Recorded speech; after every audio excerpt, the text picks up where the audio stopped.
Hello everyone, welcome to our video. My name is Arizal Nabil Maulana Fiharyanto and my friend Mahri Zul Fendri. Today we are going to learn one of the most popular database technologies used in website, mobile application, business system, and many other software products. Have you ever wondered where user account, product information, or transaction records are stored? The answer is database. To manage the database, developers use a database management system, and one of the most widely used DBMS today is MySQL. Now, before we discussing MySQL further, me and my friend would like to cover several basic concepts about database, DBMS, table, row, columns, and primary key. Understanding this concept first will help us to understand how MySQL works and how data is managed inside a database system. What is database and DBMS? Database is a place where data is stored. A database helps organize information so it can be accessed, searched, updated, and managed efficiently. DBMS stands for Database Management System. DBMS is a software that manages the database.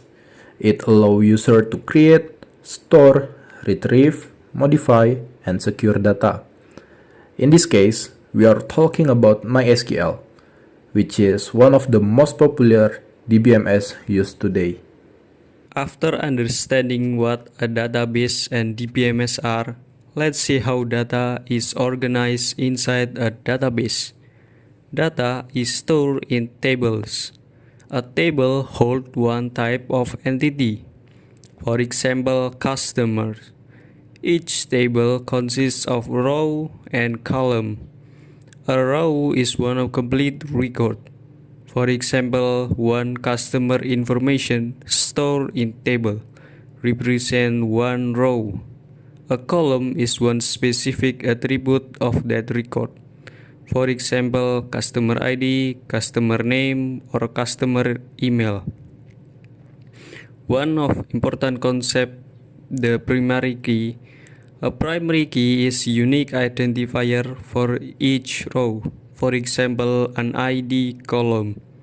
Every table should have one because it helps distinguish one record from another and prevent duplicate information.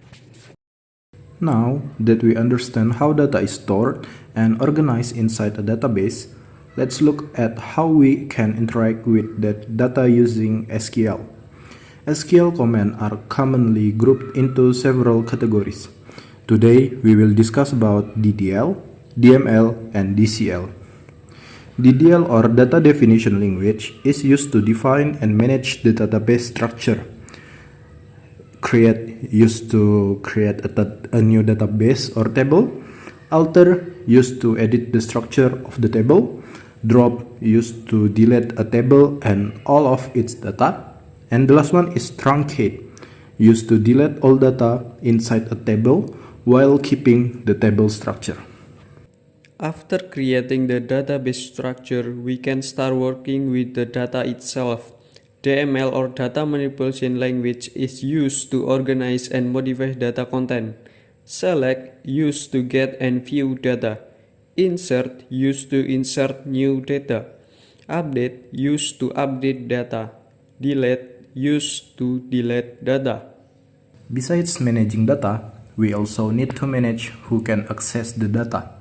DCL or Data Control Language is used to manage user access and permission. Grant used to give permission to a user. Revoke used to delete permission from a user. Okay, so that's all for our explanation. Thanks for your attention. See you next time.